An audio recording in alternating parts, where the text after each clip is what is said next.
So, a couple things today. The first thing I wanted to go over is I pushed a small new study update to the DLL today. This really simple study. This excess is these red and blue dots here, and that's a signal coming from the profile. It's maybe better look at here. I mean, NQ is not the best one for this, but NQ certainly does have dramatic dramatic instances. Let's say you got to set this price levels for signal pretty high because otherwise you get way too many of them. But so what we mean by this excess signal is I'm going to fire a bearish excess signal if you get up here and there's a whole bunch of zeros on the bid and all the volumes showing up just on the ask. So the threshold here is how many consecutive zeros from the end need to fire for this to qualify as a signal. So if I crank this up to like I don't know 8, this guy ought to disappear, right? So, but this one doesn't because it has I don't know 10 of them. But So you can see that that's basically again a trivial study. Delta was asking me about it earlier today, and I don't know what took me so long on that one.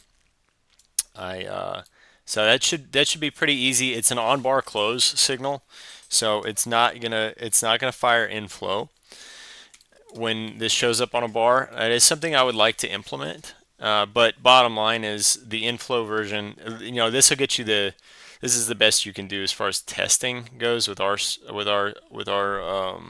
stats collector stuff. Now I can make this inflow version of this. Hopefully this coming week can update it. But this is what it'll look like. This is what it'll look like for testing.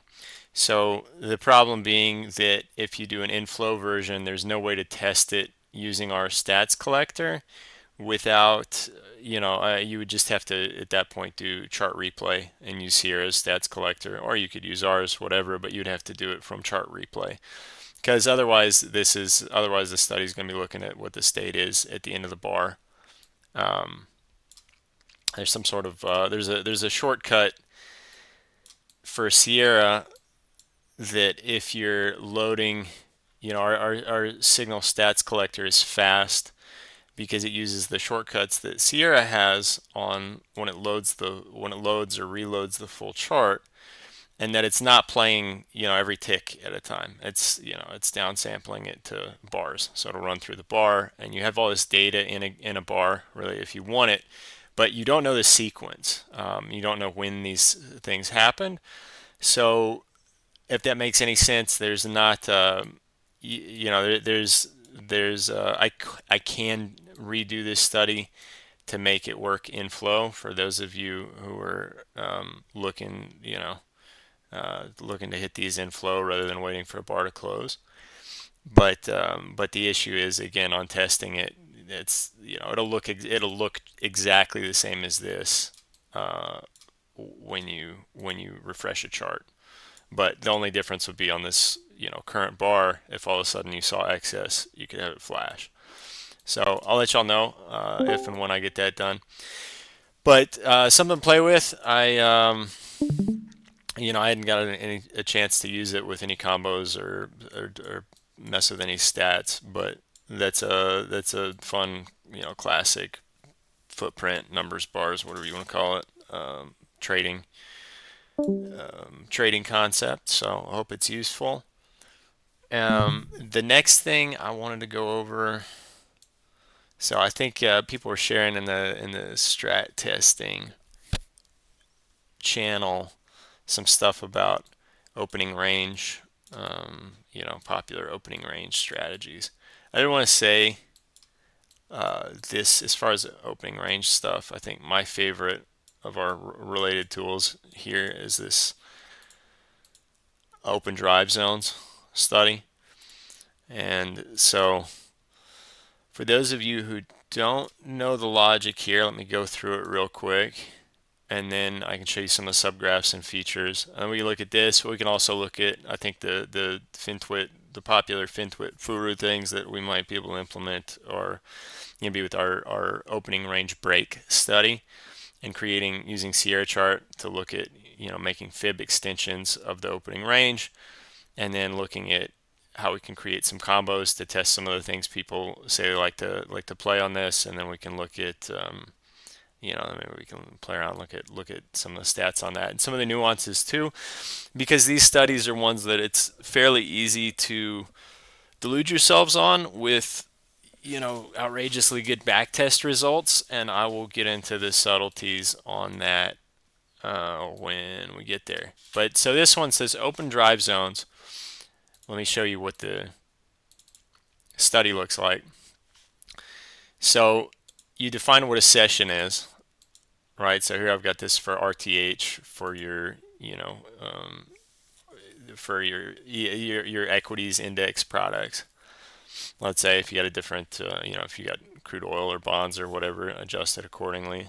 And the ODZ open drive zone in time being here, looking at a 15-minute open drive.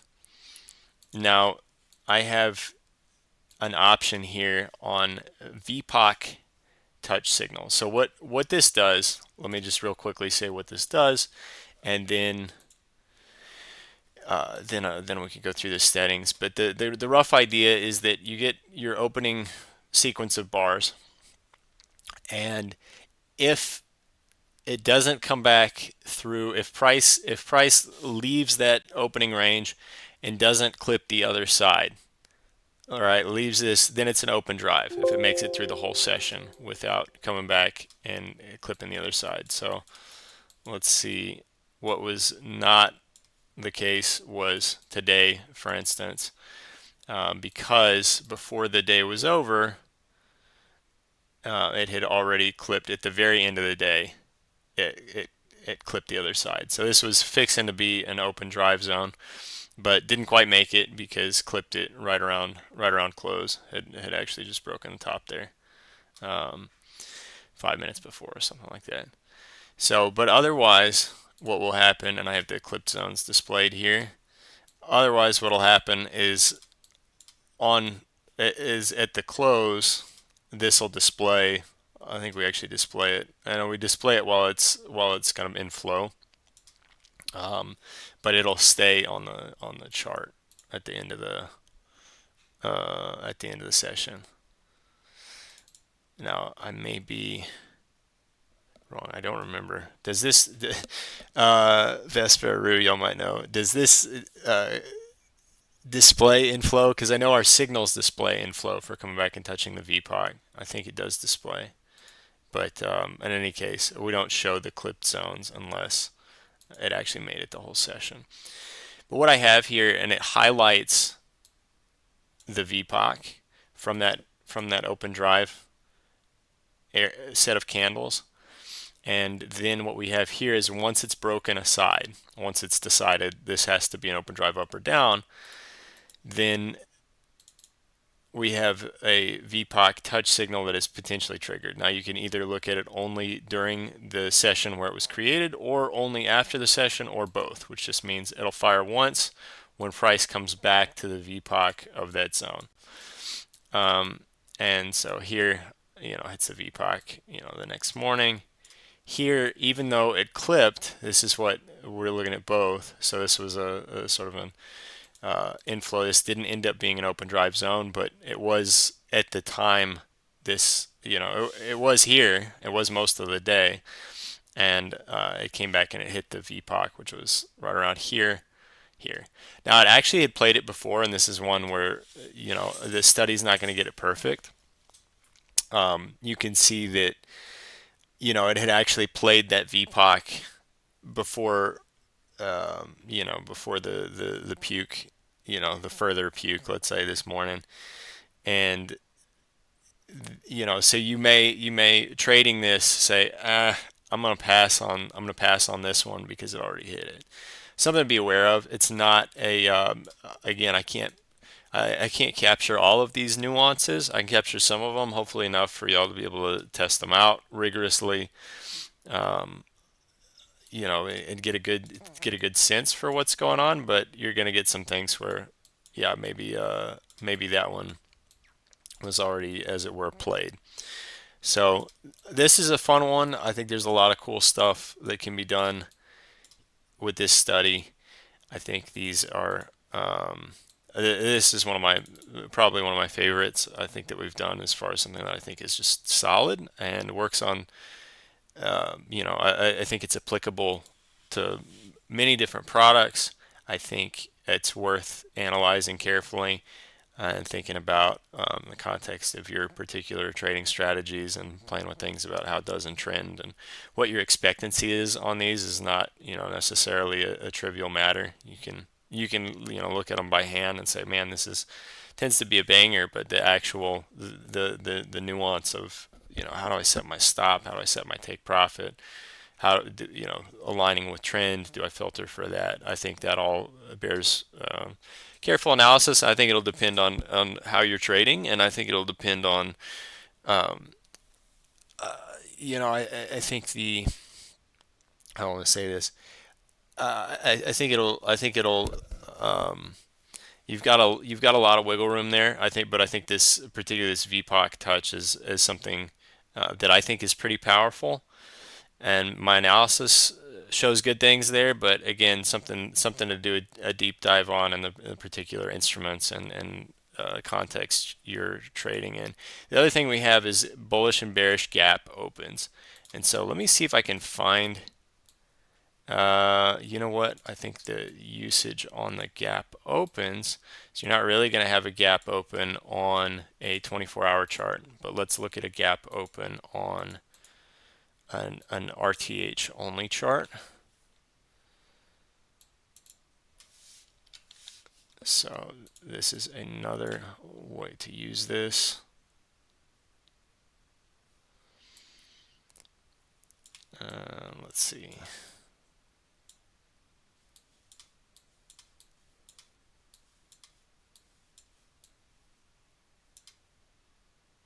No.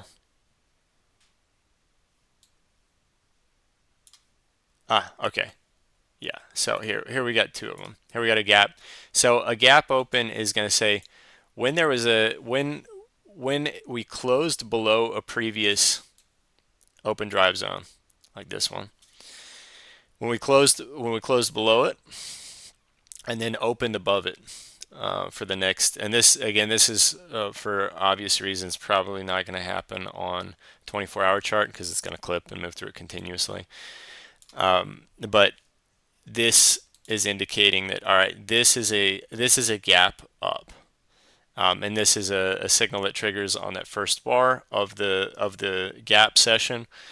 And again, something to play with. You have to be careful collecting stats on obviously everything, but particularly if you're not using a 24-hour chart, because sometimes you can get some weird things happen. You're not going to see the you need to make sure that your stat study is killing trades at the end of the day because you're not seeing what happens overnight. So this is one where you've got, if you did want to test the stats on this for a longer hold where you're holding potentially multiple sessions, you're going to need to use an overlay to pull this guy onto the chart. So, and then because I really recommend on the stat stuff, use 24-hour charts. Use the 1700, 15, 59, 59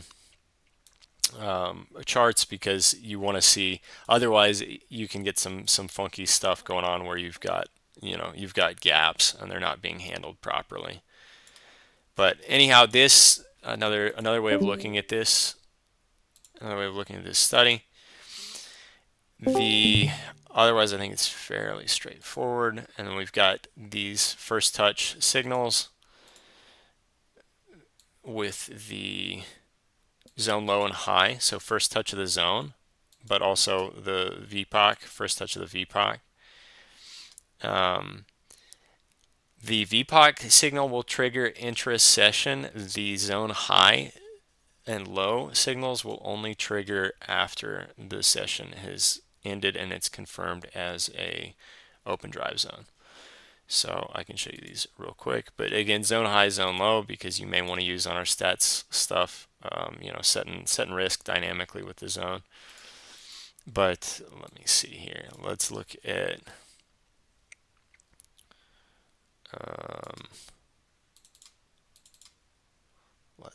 these just on the bearish first touch. Zone low, zone high.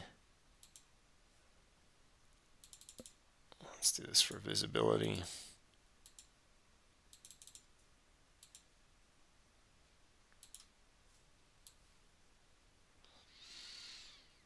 Okay, so and this is triggering as well the zone opposite side will trigger with the VPOC touch as well.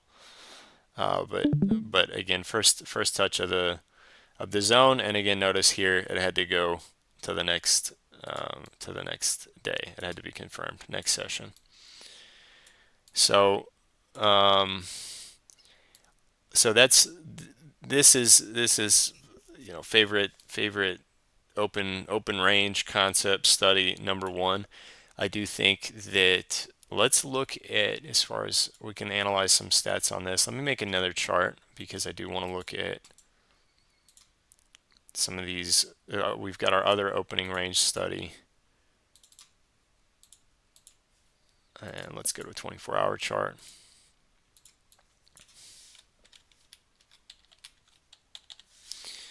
And 23-hour chart, whatever. And let's look at our open range break study here. And real quickly, I can go over that. And then we can look at some of these things we can use our tools for. All right. So here it's doing 30. So first thing to notice, this is not the 30-second OR. If you want to do 30-second OR, you need to be on at most a 30-second chart. Otherwise, here that's capturing the first bar. So let's do a 5-minute OR. Sorry, let's do 4:59, 34:59. So 5-minute opening range. And here our subgraphs are, we've got this no tick above, no tick below OR color. And you can see here it lasts, that subgraph is active as long as, so if you've, as long as you haven't traded through, as long as you haven't ticked above the opposite side OR. So let's see, on some of them it's real fast. This one's, so, and then it's going to be colored on, it colors once it picks a side, and then that color disappears, that subgraph disappears once it goes through the other side. So here's a no tick below for a minute. But let's look at here, and we highlight the mid. And again, these are actual subgraphs, so they'll be active. You can use this for filters. This is a one particular intraday trend filter you may want to use. As take my signal conditional on user filter study conditional on us being at a no tick above, no tick below, whatever. So again, sort of intraday, one crude way to measure intraday trends. And then OR high break. Let's look at these. So I have a tick offset for a break trigger, and this option also to close in the opening range to trigger break signal. So real quickly to go over that, I think it should be fairly self-explanatory, but let's do point on low, and let's do here, let's do a point on high.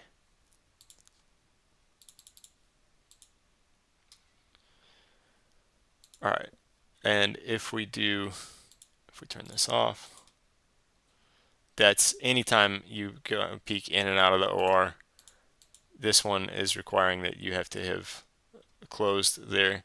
The actual signal, let's look at where the actual signal occurs. The actual signal is going to fire here. And you want to be careful on, I have this set for, this is one instance where you could do, let's use our stat study and use an on prox. That would simulate taking a stop entry, but you are definitely going to incur slippage. Taking a stop entry for playing the OR, and I would ensure that you are factoring for that on the stats collector. So we can, let's start out with something simple here, and then we can kind of iterate and look at fibs and look at hitting a fib and then coming back and testing the midpoint, whatever. There a ton of ways people play this, and let's look at what we can say about it, and then some of the nuances to be aware of with the back tester with this study, which there definitely are. I've gotten incredibly excited about OR based strategies, which I think it's a powerful ingredient to have in the tool set. But I've gotten really fired up about things where I wasn't paying attention to what was going on until I had spent hours on it, and then realized, oh my God, I'm totally fooling myself. That's why the Sharp is so amazing.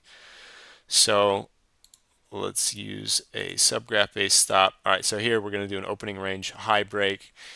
It's on proximity because I want to take the trade at the level. We're going to throw in some slippage simulation there, but let's take this stop at the OR. I don't know, let's start with the OR low for now. More aggressive risk on this, and then let's take profit at 2R, and then let's use for shorts. Let's do an on prox. This is OR low break, subgraph based, OR high. Let's look at 2R. We can mess around with should you hold it overnight. One contract. Let's put on the drawings.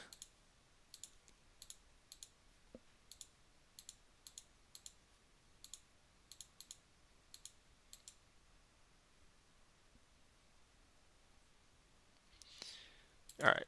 So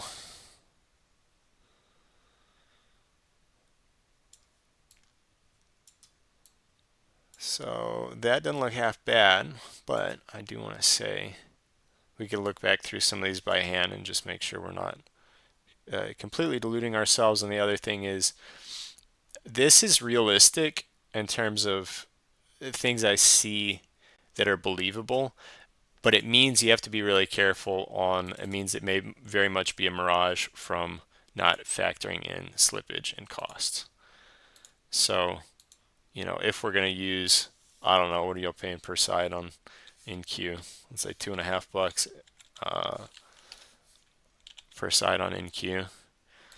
And then let's say we have entry slippage and we're paying $2.50 a side. And I want to, don't adjust my bracket there, but let's do, and then also we'll be taking slippage on the stop.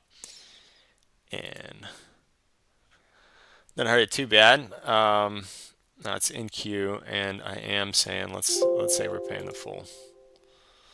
Then I heard it too bad. Not a huge sample size. Be careful. We can look at what's going on here. But here again, it's saying it's factoring in some slippage there on the stop out and on the entry. So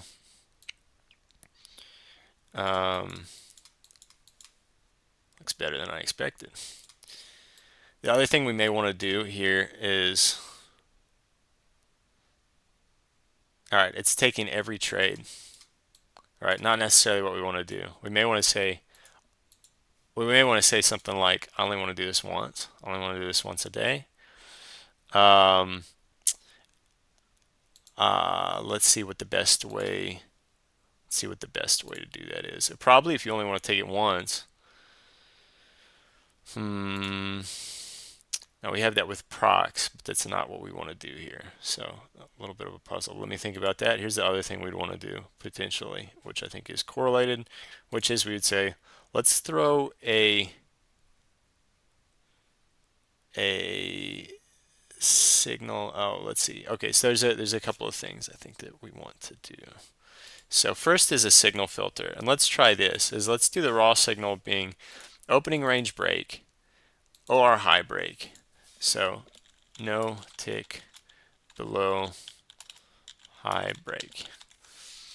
All right, so this is OR high break, and I'm going to filter it by this no tick below being positive.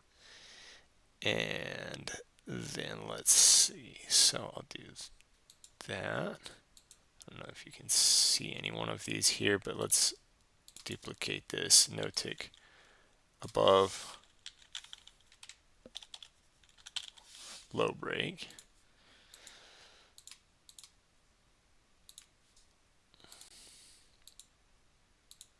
No tick above. So let's see. Yeah, so that guy turns white here. Filtered signal. So let's do this. Let's plug in here, instead of it being the OR high break, let's do the no tick below high break. And let's look at here the no tick above low break. Should do help. All right, huge boost. Wow.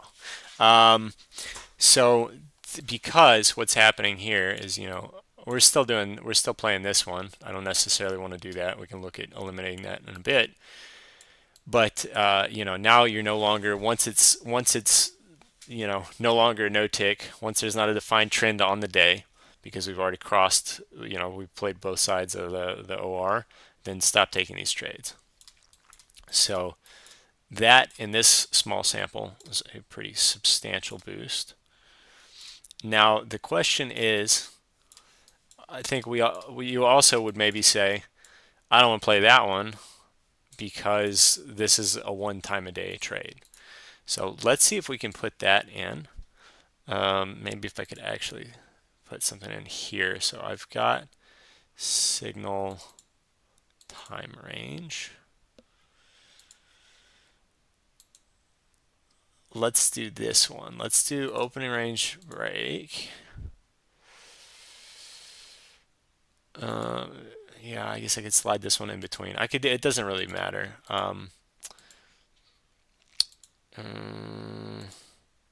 Which one do I want to do? Let's do this. Let's do open range break. And let's say high break 1x per day. And so I want to check on the high break, and I want to say I only want to play this high. I only want to take one of these a day. And so the time to stop checking would be 14:59:59. So I'm going to look for this signal to occur in this time range, and I only want to hit it once per day. Okay, and then I want to duplicate that, and I want to do low break one time per day. Okay, and then high break here, I actually want to point it at this other guy. So I want to point it at high break one time per day. And also with that filter. And then no tick one time per day. Same filter. Okay, so now, like I say, this seems like a ridiculous Sharpe ratio and a ridiculous average rate of return. So we can look at what's going on here and see if we can find the flaw in our logic. Now, it's possible that it's only 22 trades. It's one a day. It could just be particularly good regime, and we make this huge. then it doesn't show up as having any alpha. But let's figure that out. So these look reasonable so far. I got to say, one of the issues you potentially have with these trades is if, let's say, if you get wide bars, which very occasionally you do, if you've got, because you get a lot of volatility around the open. So even if you're using a 5-minute OR, let's say, it's not inconceivable that a 1-minute bar is going to clip, both sides of the OR. One go. But these are looking fine. But if you have any doubts about that, the smart thing to do is go down to a lower time frame. And so let's go to I don't know, let's go to a 30-second chart. All right, going to the 30-second chart, didn't change that, so that's a good sign. Now let's also look at, so I do continuous. Let's, let's put a bunch more. Let's put, I don't know, put a lot of time in this. Let's put 90 days in this one.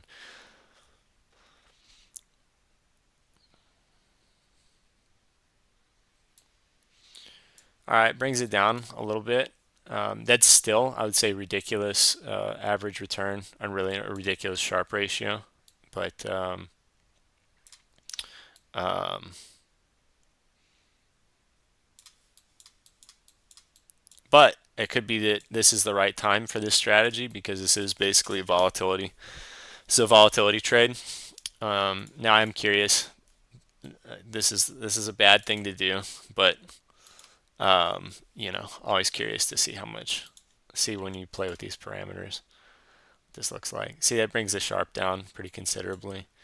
So it's interesting that 2R is pretty fantastic. And it's also interesting to see the asymmetry there, as you just saw. So with like, that's actually getting you, because of the dynamic nature of the stop and the RR, is you're actually negative EV on this guy. Negative, right? In some sense, you're negative EV, but you're getting a positive Sharpe ratio because you're winning more on the big ones. But so there's, you can see this is an interesting one because it's a volatility trade, right? Volatility being like, I'm looking for positive skew. I'm picking at a particular volatile time of the day, and I'm looking for a real strong directional move right at the beginning of the day. So I love it because it's a very keep it simple, stupid idea. Should apply on a lot of products. The more you should feel more confident if you're doing this on a bunch of things. But I will say, I think this is a very regime dependent, and worth playing around with that. Maybe in the future we can look at making a regime filter with VIX futures. I'm looking at like the contango, the VIX front month against spot, and looking if we can use that to filter something like this, which is, I think this is a volatility loving strategy. And the interesting thing though is, again, equity markets do tend to have something like, it's called the leverage effect, which is that equity markets drift up and crash down. And that's one reason you might see something like this, is like, maybe actually be better to play it with, it's much worse to play it with a lot of skew on the long side. The dramatic moves are going to be your short dumps. Now, I'm curious what does it say the in sample sweet spot is here? Maybe around 4.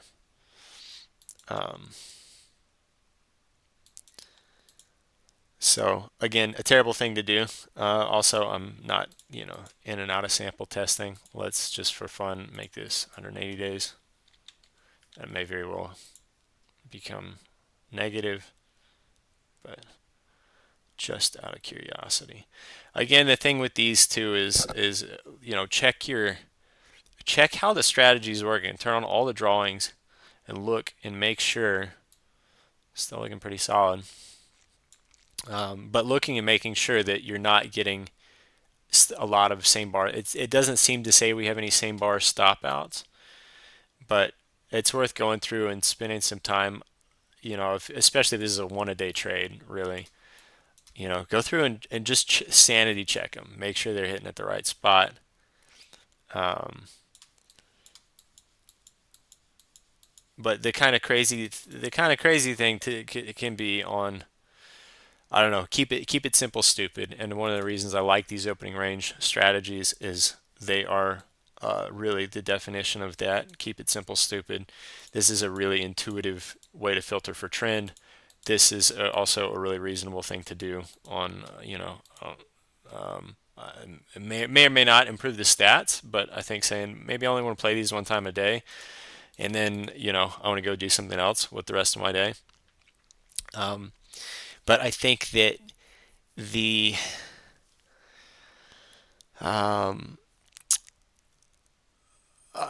this is the kind of stuff that I would really focus on. I gotta say, as far as bang for your buck, is look at the keep it simple, stupid stuff because you're gonna have a lot less chance of overfitting. Now you gotta be careful again, this sort of knob twiddling about like finding the sweet spot. Do in and out of sample testing. Try it on different instruments. We can try this on ES, see if the same concept works. It's even better if it'll work on different products, like out maybe even outside of your. I say the risk skew differences. That would probably be equity specific. You should see something maybe opposite in commodities, where like natural gas crashes up, right? Drifts down, crashes up. But anyhow, I hope that's helpful. Let's see real quick on some of these wackier Furu strategies using fibs and stuff like that. Let's see what we can do here. So I'm going to strip this back, and we're just going to go back to the opening range study and look at, all right, how would you put, so let's say I'm not going to use some kind of wacky actual fib ratio stuff, but let's just do, um, unless y'all know the numbers offhand on those, but the study subgraphs difference is what I want to start with, because I want to say the fibs are going to be based on adding and subtracting the difference of these guys to the top and the bottom. Now, here we ORB or high minus or low, and let's do that. So, and then I want to hide it, and then I want to do study subgraphs add, and this will be one fib one A. I don't know, do you do A is above, B is below? Is that how people do it? I always get those confused. So we want to add the difference to the OR high, right? So add the difference to the OR high, and then hide. I don't want to hide that. I want to do it in chart region 1. I don't want to hide it, and I want to make it, I don't know, white. Let's make it a dash for being nicer. All right, and then this is going to be fib 1b. And here I'm going to do, I actually want to do study subgraphs diff here again. So because I want to subtract, I want to say this is OR low minus this guy. And white dash, and then fib 1b. So get here. All right. So I want to try something. What we could try now again. I think if you want to do the, I don't know if Sierra has a study on this. I looked for it briefly. If not, maybe the kind of thing that's easy enough to make and that people would find useful. I could do it, but we could put a multiplication in there. And let's do this. No, I don't want to multiply the subgraphs. I want to do study subgraph multiply. And I don't know, what is the fib ratio, like 0.68 or something like that? What do people do on the numbers here? And be based on. Hold on, dude. I'm looking them up. Hold up one second. Thanks, Ren. Uh, You got them, the Vespa? yeah, the first one's 23.6, and then 38.2. Okay. So 30. So I would say like 30. 0.382 basically. Yeah. So Uh, 0.382 would be that second one. yeah. Okay. So let's see, fib 2 and off the diff, and then so these would actually be 2, and instead of adding that guy, I'll add the result here. Oops, I don't want to hide this guy. Let's call this 2b because I want to subtract that guy. And then what's the next width? Is there a wider one? I pasted it in chat. Oh, okay. Let's see. Um, let's see. Oh, sorry. Let's see. Okay, I think I answered your question on excess. And then, like Ruse, add the SR bands as a target. That's a dope idea. We may have to try that in a minute here. Okay. 61.8.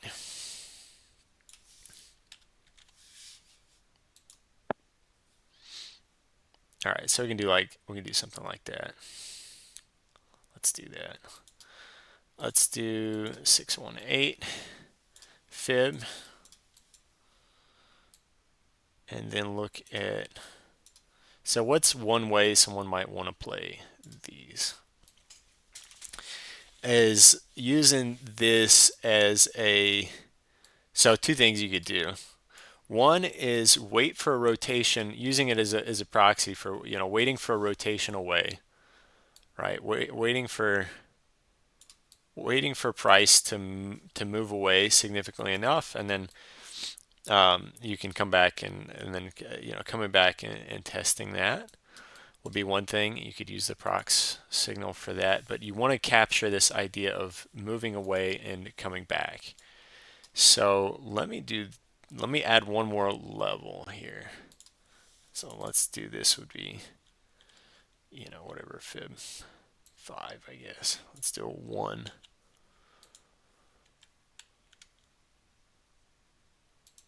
Right, and then we can duplicate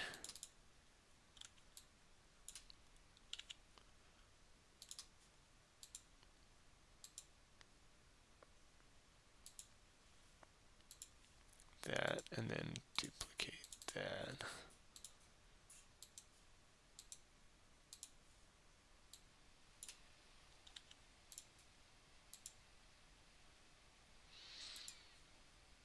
And let's actually move these back to the 2. So let's move it to, I don't know, let's move it to, we'll do fib 3, whatever, 50%. That's a nice one. So really just to be obsessive here.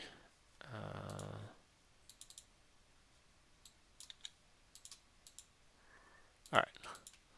So simple enough. Now again, capturing this, you moved away, and then you rotate it back. There's a couple of ways you might try to do this. To say, all right. So the first thing we could do is add signal proximity.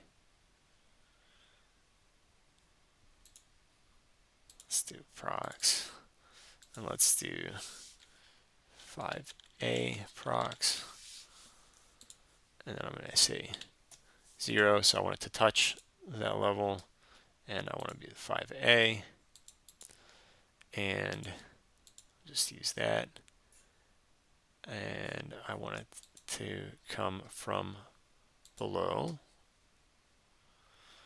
and I want to look at the first time of the day. I only want to do I want to do this basically. I'd like to say the first touch of the 1, so the 5A procs, I want to fade that. All right, I either want to fade it or I want to wait for that to trigger, and then I want to see the next time it comes back to the mid or to the 3 fib or whatever. So let's mess around with that. So this will be 5B procs.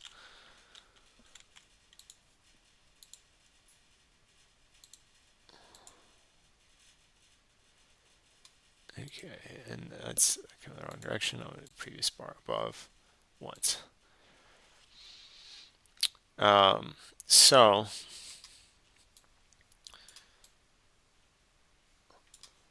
you could also do this for playing, consecutive, adding on consecutive breakouts. I don't know.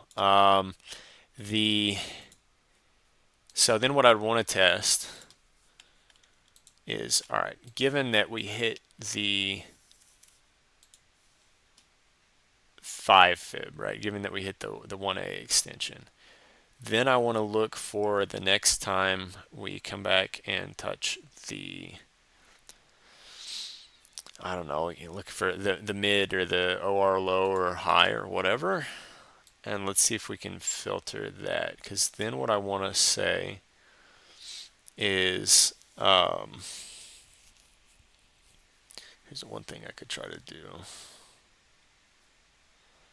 This is a common enough concept that I think I should be able to make it into a custom study. Note to self. But I think you can express it here with, I think let's do this. Let's use a signal combo and just give an absurdly long, one crude way we could do it.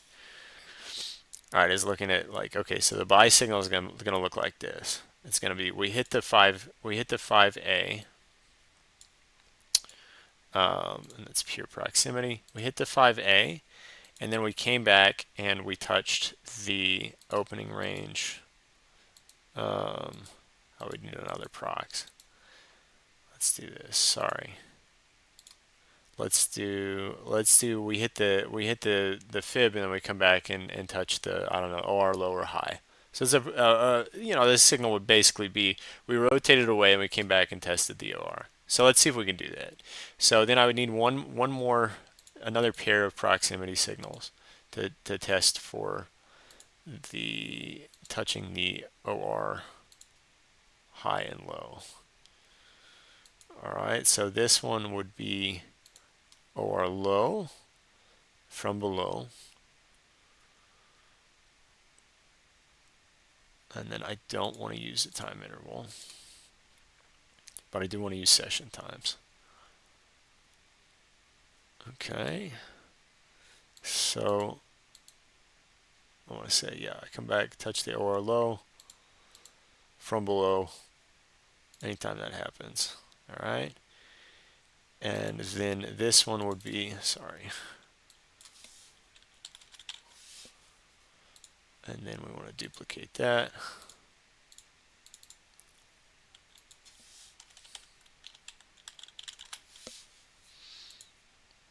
And let's do OR high, and I'm going to do previous bar above.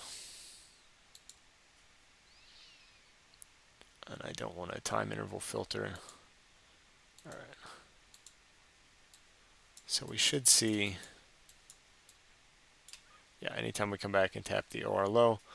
But so what I want to test is only the times that we tap the OR low after having rotated away. So then the way I would express that currently, lack of a better method at this time, again, seems like something useful enough, common enough that I should be able to make something here. But signal combo. All right, so again, our buy signal is going to be, we went to the, what do I, B is the ones above. Is that what I said? No, B is the ones below. All right, the A's are above, B's are below. And I want the buy signal, then A's are above. So I hit the 5A procs, and then I came back and I hit the OR high. And also here procs. The sell signal is, I went out and hit the 5B procs, and then I came back and I hit the OR low. Okay, so I hit the 5A, OR high. Okay, and then so the way I want to do this is I want to use this lag, and I can make this lag a lot of bars. So it's 30-second bars. Let's look at, use a calculator here. And basically what I want to say is that, all right, so if A 30 to 15, 59, 59, so to 14, so 59, so 15, how many, so the hours there would be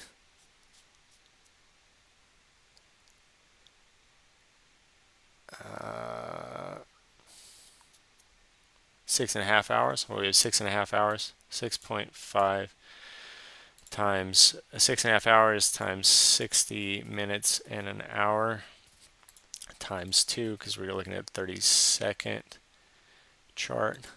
So 780. So let's do 780 bars anytime in the following day. So this is gonna be somewhat imperfect, but let's look at this. So let's see if we can tell. So it might be easier to tell if I hide these other studies. So I want to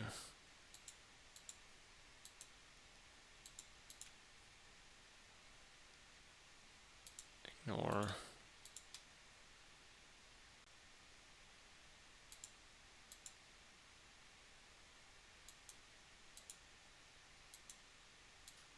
Okay, so here's an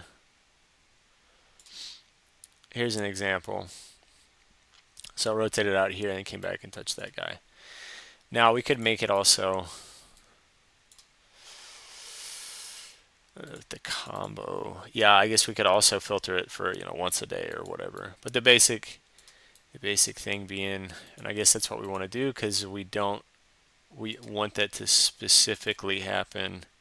Yeah, let's filter it for once a day on both of the long and the short. So signal time range. And I want to check for this guy, signal combo buy sell, once a day. Look for the whole day. So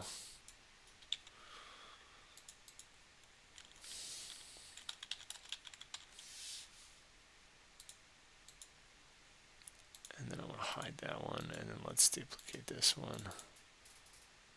Combo sell.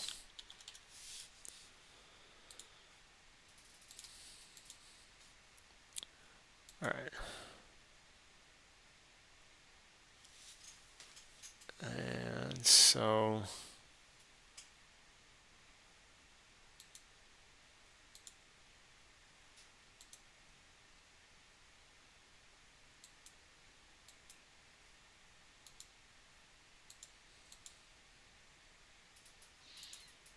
let's go back to viewing it with this. So this is a combo buy. I want it to be this green, and I want it to be I don't know, point on low. And then I want this guy to be Orange, one on high. All right, so there we go. All right. So now this filters for, again, the Furu strategy, which is wait for the to hit the one and then come back and hit the OR, hit the OR high or low. So wait for it to rotate away and then come back and test. Um, and this one we didn't, we could have added a no tick filter to be stronger on this one, right? Like there's a bunch of, I said only do it if it's a no tick. It just goes to show I like this now, and now we could. I think we're coming up to about an hour here, which is probably all I got in me tonight. But I what then plug this into the stats collector, right? It's just to show that these, I think the tool set we've got plus the Sierra, what Sierra comes with, which is already very impressive. But I think you can take any of these strategies, just about. And I mean, if someone has you trying to sell you on something that they don't have they couldn't systematize, they couldn't make into an algorithm. I don't know, maybe it works, but I don't know how I could trust them on that. And I would say that the thing here is the more time you spend with thinking about how these studies fit together and these using these particularly signal series, ways to, I like to think of this as like we're sparing you the color. You can do a lot of things in color bar alerts with Sierra, but color bar alerts are paying for several reasons. Let's say color bar based on alert condition. First of all, you have to learn their little mini. It's not I wouldn't call it a language, but whatever. You have to write individual code for these things, which can sometimes be a little confusing for people. And the sweet Rue says the reactions on the OR fibs is solid. So I again, a lot of people look at these levels, so maybe there's something to them. There's a lot to try here. Again, make sure you go into low enough time frames to get a meaningful, so that your stats aren't doing anything silly where it's knocking out the stop and take profit at the same time. But here's what I don't like on the color bar based on alert is number of bars to calculate. And so if you make your own, the custom studies that we've made, you make your own studies, you can get around that. So with all of these, I like to think of it as it's like, it's a code-free way of, we give you an erector set. We give you like, something that you can build just about anything you can think of that does have a rigorous systematizable logic around these, very common concepts. There's a guy who literally wrote the book on the OR. Toby Crable is his name. And he's got a book out there. Let me see if I can find it for you guys right quick. Toby Crable.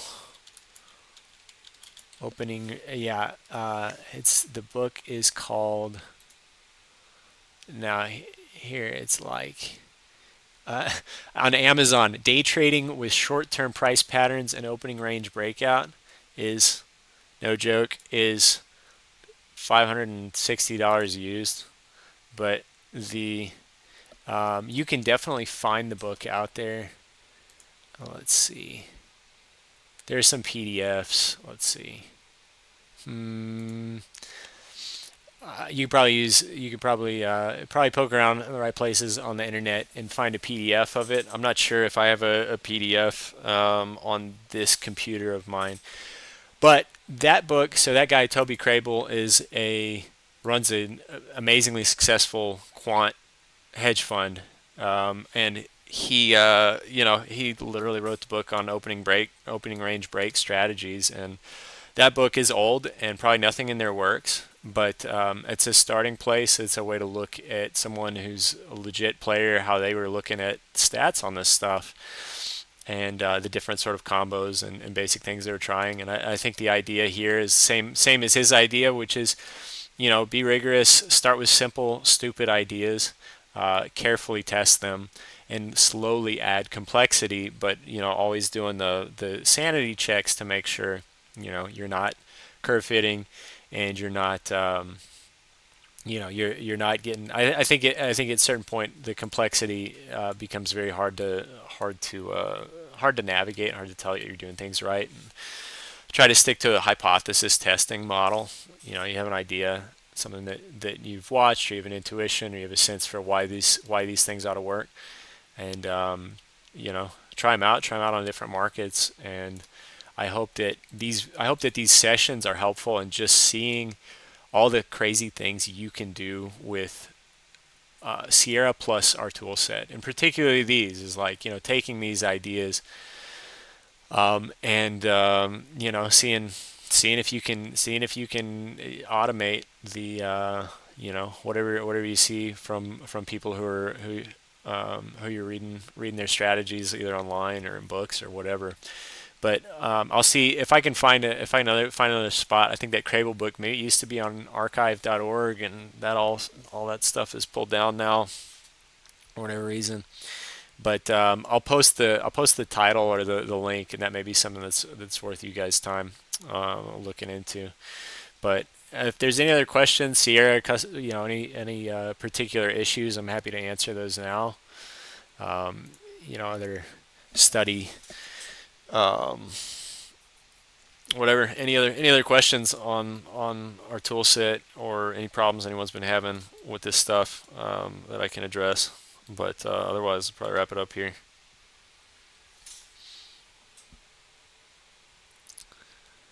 All right. Well, if that's the case, there's one other thing I wanted to mention, which is, all right, I think I did this wrong on the stream last week, is on the bands. Make sure that when you overlay the RTH VWAP to do the VWAP bands, use containing match and not nearest match. I think I had a mistake last week with nearest match, and containing match is going to do, I think, what you want it to do. Which is switch to the new RTH VWAP right at the beginning of RTH. Otherwise, it does some goofy things where it maybe changes it at midnight or something like that. So here, I'll look at the difference. Right. So yeah. Otherwise, it's jumping at midnight for whatever bizarre reason. I was looking at Sierra's reasoning on that, and it didn't really make sense. But that's and maybe it's a peculiarity of overlaying from a purely RTH chart to a 24-hour chart. But that I had done that wrong on last week's stream. So I can post this book actually, because I get enough questions on bands, and I feel like it's got some annoying subtleties on the setup. People like using this VWAP bands. So this one's GC. The idea is comparable. Just make sure you change. I don't know. Maybe I'll change this to RTH before I post it. This one's 820 because it's gold. So yeah, I guess if that's all I got for today. But I can also post this opening range chart, just this wacky stuff from today. And again, in case Appa didn't catch it, the excess again is showing, just to make sure I address this here for him. Excess is showing you specify how many zeros you want to see to trigger a signal there. This being a popular footprint trading concept that this excess signal would be triggering this blue dot if you've got more than, I don't know, I think that's at least seven zeros on the ask at the bottom, and then conversely, seven zeros consecutively on the bid, and you can adjust, seven. You make it two. I don't know. You'd see them on every bar in NQ if you made it two, pretty much. But play around with that. I'd love to see what people come up with there. It could be a fun one on combos. Right now, again, only triggers on close. So, and I think the actual output graph level is at the close. So, anyhow, yeah, I'll post these chart books, and hopefully hopefully it was useful for you guys. But thanks for coming out, and I'll hope to catch you next week. Thanks, man. Pleasure. Razor, thank you, sir. That was a good one, bro. I appreciate that. Sweet. So yeah, glad you guys enjoyed. Have a good evening.